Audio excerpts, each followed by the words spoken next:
Hello mes petits pandas, j'espère que vous allez bien. Aujourd'hui on se retrouve pour une vidéo un petit peu particulière. Donc je vous en avais parlé il y a quelques semaines. J'avais remarqué qu'il y avait beaucoup de monde qui ne connaissait pas les fromages québécois.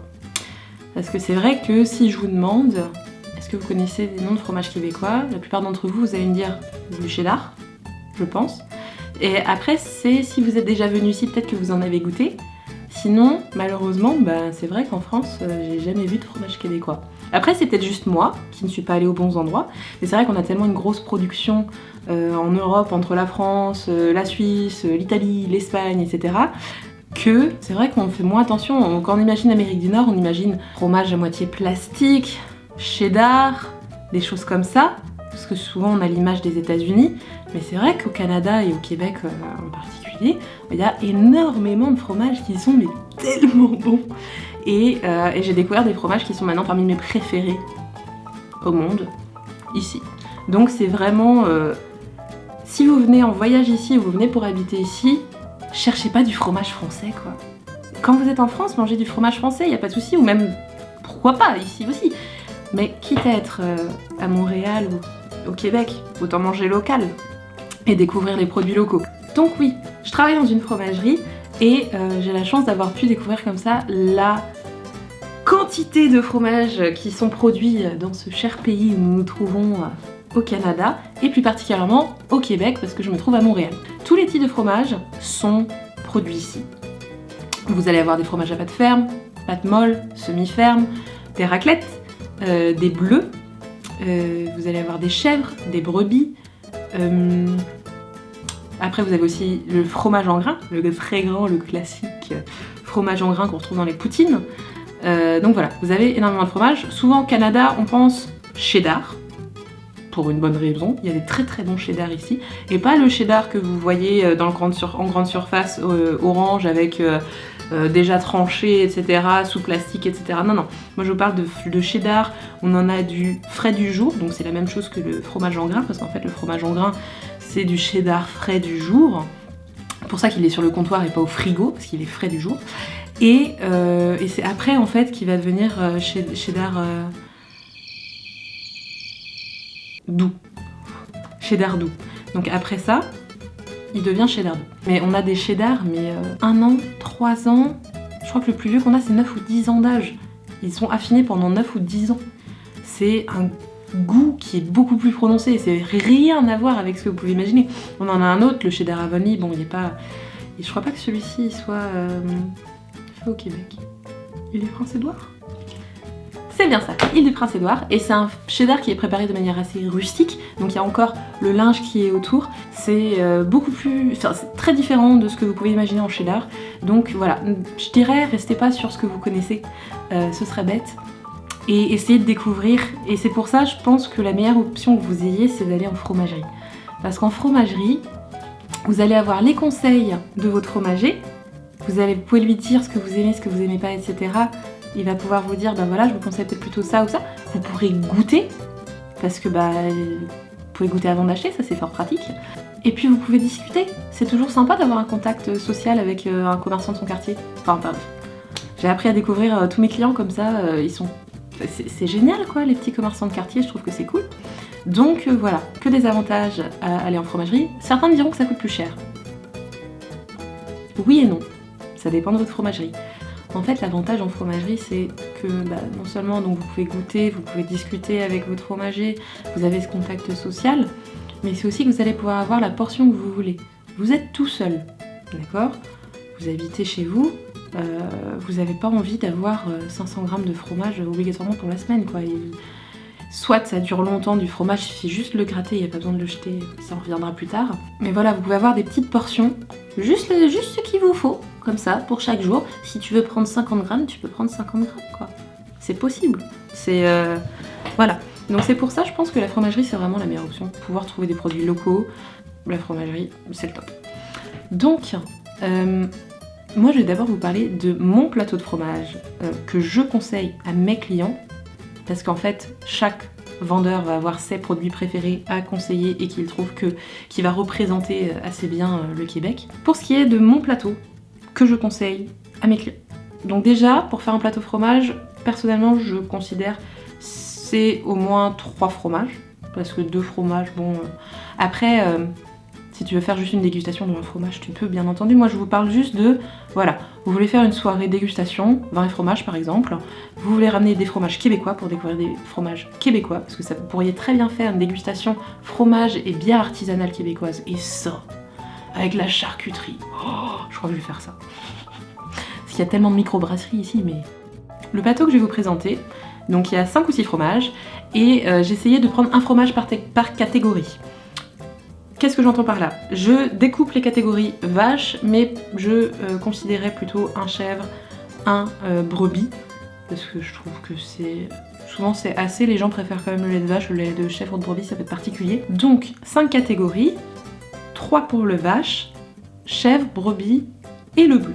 Parce que le bleu ça peut être du vache, ça peut être du brebis ou autre, voilà. Mais je rentre plutôt ça dans le vache. Donc ça fait 4 catégories vache, plus chèvre, brebis. Vache, pâte ferme, semi-ferme, pâte molle et le bleu. Encore une fois, le bleu et les autres, ça peut... Ça, c'est 4 catégories qui pourraient très bien aller sur le brebis ou sur le chèvre. Mais voilà, c'est souvent des laits de vache que l'on retrouve. Donc, je me suis dit que j'allais surtout vous parler des laits de vache parce que chèvre et brebis, ça va pas à tout le monde. Première catégorie, pâte ferme, on va partir sur le louis d'or. Le louis d'or, ça va être un fromage qui, au niveau de la texture, va s'apparenter au comté et qui va être assez fruité. Il va être super bon, c'est pas trop fort, donc je pense que c'est très bien pour commencer à découvrir un petit peu. Après, bien entendu, vous pourrez partir sur d'autres fromages. Louis d'or, c'est le premier qui me vient en tête quand quelqu'un me demande un fromage à pâte dure de lait de vache.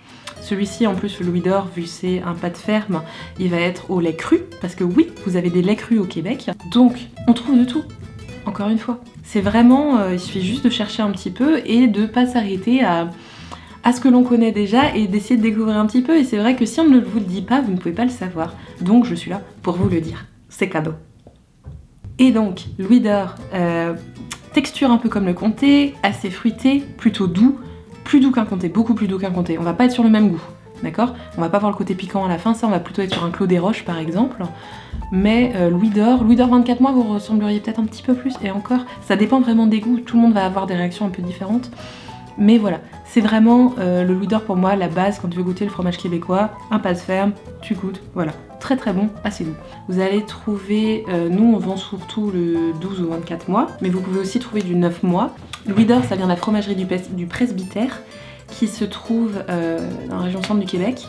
Et ils produisent énormément de très très bons fromages qui gagnent beaucoup de prix. Donc vous avez le louis d'or qui vient de là-bas, celui dont je viens de vous parler. Vous avez 2 autres fromages dont je vais vous parler dans cette liste qui viennent de cette fromagerie. Du coup je me dis que c'est un peu bizarre, mais bon. Et si vous voulez un pâte ferme, vous pouvez aussi avoir le Pionnier par exemple, c'est produit par la même fromagerie, mais là ça va être un mélange de lait de vache et de lait de brebis, très intéressant aussi. Ils produisent énormément de fromages. Vous avez le louis d'or, vous avez le Pionnier, vous avez le fromage La Liberté, c'est un fromage à la crème. Enfin, à la crème, ça va être un fromage très crémeux qui va un peu, si on veut, ressembler à peut-être du château de Bourgogne. Donc quelque chose qui va être très beurre crème, quoi. Et délicieux aussi. Mais ils produisent énormément de fromages. La fromagerie du Presbytère, c'est très très souvent une très bonne option. Par exemple, l'année dernière, le fromage qui a gagné le championnat des fromages ici, c'est le Cassis d'Or, c'est la Religieuse. La Religieuse, c'est un fromage de la fromagerie du Presbytère et c'est une raclette. Oui, il y a des fromages à raclette de produits ici. Oui, oui. Il y a plein de choses de produits ici. Vous allez voir. Je suis trop excitée avec cette vidéo. Alors, si vous voulez 2 options à la place du louis d'or, vous pouvez partir par exemple sur donc Alfred le Fermier. Alfred le Fermier, oui, comme le prénom Alfred. C'est une fromagerie biologique au lait cru. Donc les fromages sont bio et ça c'est pas mal du tout. Et ils font des super fromages. Alfred le Fermier 24 mois, c'est une tuerie. Et le chemin attelé, il est doux, mais un peu plus... C'est limite si je préfère pas le chemin attelé aussi. C'est tellement bon. Oh. Semi-ferme, pâte semi-ferme, je partirais sur le Picoba. C'est un super fromage à pâte semi-ferme, lait thermisé, lait de vache. Le fromage au lait thermisé, ça va pas être un fromage au lait pasteurisé. Il y a encore des bactéries, mais il y en a pas autant que dans le lait cru. Parce qu'en fait, on va amener le fromage 15 à 20 secondes à une température entre 57 et 68 degrés. Donc le picoba c'est un fromage semi-ferme à pâte pressée, croûte lavée et il va être super bon. Ça vient d'une fromagerie où c'est des frères suisses qui ont importé leurs vaches brunes de Suisse, donc la fromagerie Lehmann, pour produire leur fromage. Ouais, ils sont comme ça. Genre, si, il y avait des bonnes vaches ici, mais ils ont préféré ramener leurs vaches brunes, tu vois. Et donc, c'est tout un truc. Et ils produisent plusieurs fromages, mais le picoba, je pense que pour un semi-ferme, ça pourrait être vraiment sympa à découvrir. Pâte molle. Personnellement, pour découvrir et commencer à bien découvrir, je commencerai juste par quelque chose de très simple, le brie paysan. C'est un brie. Vous connaissez le brie? C'est un brie, il va avoir du goût. Des fois, il va avoir plus de goût que d'autres, donc faut pas hésiter à demander à votre fromager comment il est en ce moment. Mais ouais. Le brie paysan, pour moi, c'est oh là là, c'est génial. Après, vous pourriez très bien partir aussi sur un riopelle, par exemple. Un riopelle, c'est aussi un fromage à pâte molle qui va ressembler comme ça un peu au brie. La bête à Séguin, c'est un autre fromage que j'aime énormément et qui va ressembler un peu entre un brie et un camembert. C'est-à-dire qu'on va avoir le côté brie, champignons, boisés, etc. Et on va avoir le côté acidulé du camembert qu'on retrouve en fin de bouche. Donc c'est super intéressant aussi. Comme ça, plein d'options que vous avez pour les fromages à pâte molle. Ça va être super bon et décadent. Vous allez adorer, c'est sûr. Donc le brie paysan, comme on l'a dit tout à l'heure, ça vient de la fromagerie du Presbytère, centre du Québec, et donc qui produit énormément de fromage. Le bleu, il y a beaucoup d'options. Personnellement, je partirais, si vous voulez un bleu qui s'émiette, vous savez, un peu plus sec, je partirais sur le bleu d'Elisabeth, super bon, assez goûteux. Et sinon, si vous voulez quelque chose d'un peu plus crémeux, peut-être un peu plus doux, je dirais, je partirais sur le fleuron. Le fleuron, j'adore ça, tu peux cuisiner avec, ça te fait une sauce au bleu, mon gars. Tu te fais ça avec une petite araignée à côté, des brocolis et des frites. Trop bon! J'aime le fromage. Non, c'est vrai, tu travailles dans une fromagerie. Et le bleu d'Elisabeth, ça vient de la fromagerie du Presbytère aussi, donc comme le Louis d'Or et comme le brie paysan dont on vient de parler. Maintenant, on va passer aux chèvres et aux brebis. Si vous voulez faire un plateau de fromage, donc on essaye d'avoir plutôt des pâtes fermes, semi-fermes, un peu de tout, histoire d'avoir de la différence au niveau des textures, hein, parce que si vous avez tout le temps la même chose, quelque chose qui va être mou ou autre, c'est pas très... Enfin, c'est sympa, hein, mais ça dépend des goûts. Comme ça, au moins, vous en avez pour tout le monde. Et donc, un chèvre et un brebis, moi je partirais sur un chèvre mou et un brebis ferme. Parce que je préfère les brebis fermes et les chèvres mous, en gros. Le Zaccarie clouté, c'est un fromage de brebis, pâte ferme, trop bon. Il est Fraville-Guibert, la fromagerie Nouvelle-France, donc c'est une fromagerie qui ne propose que des fromages à base de lait de brebis, parce qu'il propose aussi des yaourts au lait de brebis, qui sont super bons aussi, je les achète et je les utilise. Et il propose d'autres fromages aussi, que j'ai pas goûté d'ailleurs, au lait de brebis. Et donc Zaccarie Cloutier, c'est le nom d'un des fondateurs de la ville de Québec. Et en fait, c'est aussi un des fondateurs de la lignée Cloutier-Houde. Houde étant les agriculteurs qui ont les bergeries qui produisent le lait pour les brebis. D'autres bergeries qui vont donner leur lait pour fabriquer les fromages, mais voilà, ils ont je sais plus combien d'hectares et de bêtes restrits et leur fromage est juste divin. Et pour un pâte molle, je partirais sur, donc en chèvre, un Grey Owl. Grey Owl, la chouette grise, enfin la chouette, le hibou gris, la chouette argentée. Bref. Donc le Grey Owl, c'est un fromage qui vient de la fromagerie Le Détour, qui se trouve à Notre-Dame-du-Lac, parce que Le Détour, avant, c'était le nom de cette ville. Parce qu'en fait, à la base, il fallait éviter le lac Témiscouata, et donc il fallait faire le détour du lac, et donc la ville s'appelait Détour du Lac. Et après, c'est passé à Notre-Dame-du-Lac. Donc ça s'appelle la fromagerie du Détour. Et ça fait pas longtemps qu'ils existent, je crois que ça fait depuis les années 90, quelque chose comme ça. Et donc ils proposent le Grey Owl. Le Grey Owl, c'est un fromage de chèvre à croûte mixte. En fait, la croûte, elle est cendrée, c'est pour la conservation à la base, pour l'esthétique surtout. Et il est très frais, très crémeux. Des fois, il va être un peu coulant, des fois, il va être vraiment crémeux. Il évolue. Et il est tellement bon, c'est mon fromage préféré depuis que je suis arrivée. For your information. C'est aussi le fromage préféré de Meghan Markle.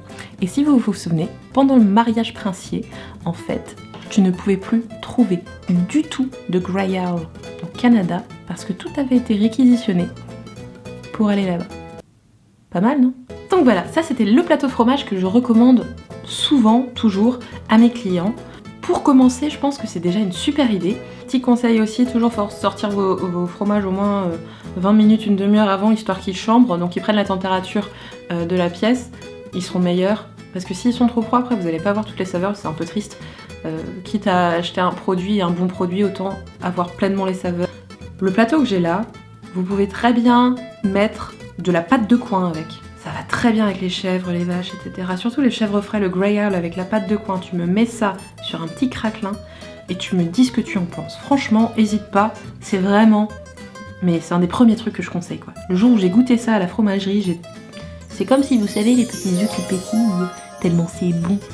Vous savez, c'était exactement ça. C'est tellement bon.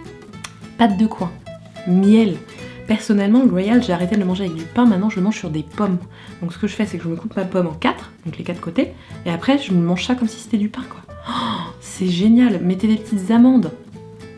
Pain, Greyhound, miel, amandes, fleur de sel. Trop bon. Donc voilà, c'est mes fromages préférés, je dirais. Là, vous allez me dire, mais Sarah, ça coûte super cher les fromages, je fais comment? Moi, j'ai pas une grosse bourse, je n'ai pas beaucoup d'argent, je ne peux pas, voilà, acheter beaucoup de fromage ou quoi que ce soit. Bah déjà, je pourrais dire, plutôt que d'acheter dans une grande surface, pour acheter du fromage, en fromagerie, tu peux acheter la portion que tu veux. Donc, c'est plus pratique pour goûter déjà. Mais en plus, dans la fromagerie où je travaille, big up, je vous aime, on a un truc qui s'appelle le 3 pour 15. Et si tu connais pas le 3 pour 15, tu n'as pas encore connu la vie. Le 3 pour 15, c'est quoi? C'est... on propose 3 fromages pour 15$ dans un grand bac. Et c'est pas des portions de rigolo, hein. C'est pas le petit truc minuscule que tu trouves comme quand tu vas au restaurant et qu'on te donne un mini morceau de fromage. Non, non, c'est du vrai fromage, tu vas pouvoir en avoir pour ta semaine. 3 fromages pour 15$. Un fromage 5,99 $. À partir de 3, chaque fromage est à 5$. De rien. C'est cadeau. Et puis vous avez pas mal de choix, hein. Vous avez de tout. Donc vous allez avoir du lait de vache, lait de chèvre, brebis, vous allez avoir du bleu, du halloumi, du cheddar. Vous avez énormément de fromage. Donc franchement, n'hésitez pas. 3 pour 15, c'est la vie en fait, quoi. C'est du fromage pour pas trop cher. 15$, ça représente quoi? Ça représente 11€, 10€, donc 3 fromages pour 10-11€. C'est plus que correct, je trouve. C'est cool, quoi. Les petits producteurs, etc., les petites fromageries qui essayent de se démarquer, de relancer ou de lancer quelque chose au Québec, je trouve qu'il faut les encourager. Et c'est pour ça que j'essaye maintenant de faire mes courses localement. Autant que je peux, je ne suis pas parfaite, loin de là, hein, mais j'essaie de faire mes courses localement quand je peux, manger des fromages locaux quand je peux, la viande aussi, c'est pareil, si je peux trouver de la viande locale ou de la charcuterie locale, parce que c'est pareil, les saucissons, il n'y a pas qu'en France, ils en font très bonnes ici. Si vous voulez que je vous fasse une petite vidéo sur les charcuteries et les différentes viandes et autres qu'on peut trouver ici pour un petit apéro par exemple, mettez-le moi en commentaire, j'adorerais faire ça, vous savez, moi la bouffe c'est ma vie. Et enfin, quitte à rester sur les fromages, dernière petite astuce, je vous dirais, si vous voulez faire une raclette ou une fondue, et que vous n'avez pas l'appareil, parce que ça coûte cher, que vous êtes étudiant ou en PVT, ou vous n'avez pas envie d'investir là-dedans ou autre, j'ai ce qu'il vous faut. On vous prête les appareils à raclette, les appareils à fondue, et on a même des appareils à quart de meule. Vous savez, avec la lampe chauffante qui vient pour la raclette, et après vous n'avez plus qu'à faire glisser le fromage sur le côté. On a ça aussi, donc on prête ces appareils-là. Ouais, mais ça va me coûter combien? C'est là que vient toute l'astuce. Ça va rien te coûter à part ce que t'allais acheter de base. C'est-à-dire quoi? T'as prévu de faire une raclette. T'as pas le fromage, donc il faut que t'achètes le fromage. D'accord? Tu pourrais très bien aller en grande surface. Mais bon, on est d'accord, c'est meilleur quand ça vient de ton fromager et que tu peux choisir tes fromages. Donc, on a plein de raclettes québécoises, on en a des sans lactose, on en a aux chèvres, on en a des françaises aussi, on a du Morbier, hein, on a... Franchement, vous allez vous faire plaisir si vous voulez faire des raclettes au Québec. Et donc, il suffit d'acheter le fromage à la fromagerie et de ramener une pièce d'identité et un numéro de téléphone. Donc pièce d'identité d'ici. Après, si vous êtes français, que vous n'avez pas de pièce d'identité ici, on va vous demander une caution. Enfin, si vous êtes français ou d'un autre pays d'ailleurs, hein, que si vous n'avez pas de pièce d'identité québécoise, on va juste vous demander une caution, donc c'est soit une pièce d'identité, soit 100$. Et voilà, de toute manière, vous n'avez pas prévu de casser l'objet, vous n'avez pas prévu de l'oublier, de le voler, de quoi que ce soit, donc de base, je trouve que c'est un super deal, que gratuitement, on te permet de te faire une raclette, quoi. Enfin, personnellement, j'ai trouvé ça génial. Donc c'est raclette et fondue. Et fondue, tu ne connais pas la recette, c'est pas grave. Tu vas là-bas, on en a 8 des recettes de fondue différentes. Et elles sont géniales. On a les classiques suisses, mais on a aussi la fondue savoyarde, on va avoir des fondues d'ici, on a des fondues pasteurisées si toi ou ta femme est enceinte. C'est vraiment génial, quoi. J'adore cet endroit. Et puis l'équipe est top. Et puis les gens sont sympas. La fromagerie Atwater Centre-Sud sur Ontario, c'est vraiment top. En tout cas, j'espère que cette vidéo t'a plu. J'espère que t'as appris quelque chose. J'espère que ça t'a plu d'entendre parler des fromages québécois et j'espère que j'ai beaucoup de choses, j'ai beaucoup d'espoir, j'ai l'impression. J'espère beaucoup, n'est-ce pas? Mais en tout cas, si la vidéo t'a plu, s'il te plaît, laisse-moi un petit pouce. Et n'hésitez pas à me dire aussi en commentaire votre fromage préféré. Et si jamais t'as envie d'en apprendre un peu plus sur le Québec, Montréal, mes escapades et bientôt le lac Saint-Jean, tu vas bientôt savoir pourquoi dans une prochaine vidéo. N'hésite pas à t'abonner et à mettre les notifications, comme ça t'es au courant à chaque fois que je sors une vidéo. Voilà, j'espère que ça t'a plu. En attendant, passe une bonne journée et prends soin de toi. À bientôt. Ciao.